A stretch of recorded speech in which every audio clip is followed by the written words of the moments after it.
ফিলিস্তিনের অবরুদ্ধ ও বিধ্বস্ত গাজায় এবার বোমা হামলা চালিয়ে আল জাজিরার ৫ সাংবাদিকসহ ৭ জনকে হত্যা করেছে ইসরায়েল। এর মধ্যে আল জাজিরার আরবি প্রতিবেদক আনাস আল শরীফও রয়েছেন। গাজা শহরের আল শিফা হাসপাতালের কাছে একটি তাঁবু লক্ষ্য করে হামলা চালালে তারা আহত হন। আল জাজিরার এক প্রতিবেদন মতে রোববার সন্ধ্যায় আল শিফা হাসপাতালের প্রধান ফটকের বাহিরে অবস্থিত তাঁবু লক্ষ্য করে হামলা চালানো হয়। এতে আল জাজিরার ৫ সাংবাদিক সহ মোট ৭ জনের মৃত্যু হয়। আল জাজিরার সাংবাদিকরা হলেন আনাস আল শরীফ, সংবাদদাতা মোহাম্মদ ক্রিহে, ক্যামেরার অপারেটর ইব্রাহিম জাহের, মোহাম্মদ নাওফাল ও মোমেন আলিওয়া।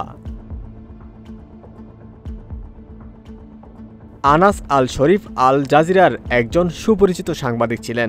তিনি দীর্ঘদিন ধরে উত্তর গাজা থেকে নিয়মিত প্রতিবেদন করে আসছিলেন।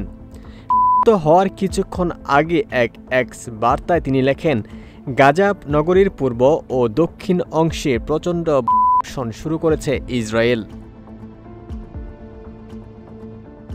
তার কথায় অবিরাম বর্ষণ গত ২ ঘন্টা ধরে গাজা সিটিতে ইসরায়েলি আগ্রাসন তীব্রতর হয়েছে। ওই পোস্টে একটি ভিডিও শেয়ার করেন আনাস। তার সর্বশেষ ভিডিওতে ইসরায়েলের ভয়াবহ ক্ষেপণাস্ত্র হামলার তীব্র বিস্ফোরণের শব্দ শোনা যায়। এতে অন্ধকার আকাশ মুহূর্তের জন্য কমলা আলোয় আলোকিত হয়ে ওঠে।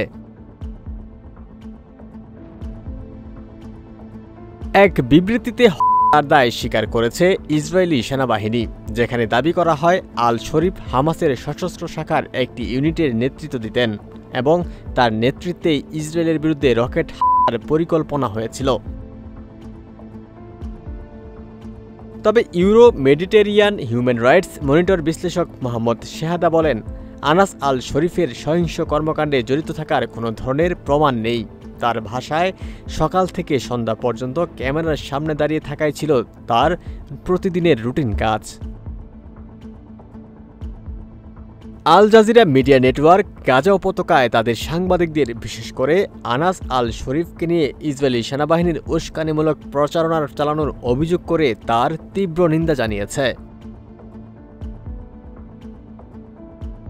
গত জুলাই মাসে ইসরায়েলি সেনাবাহিনীর মুখপাত্র আবিচাই আদ্রাই সামাজিক যোগাযোগ মাধ্যমে এক ভিডিও শেয়ার করেন, যেখানে আনাস আল শরীফকে হামাসের সামরিক শাখার সদস্য বলে অভিযোগ করা হয়।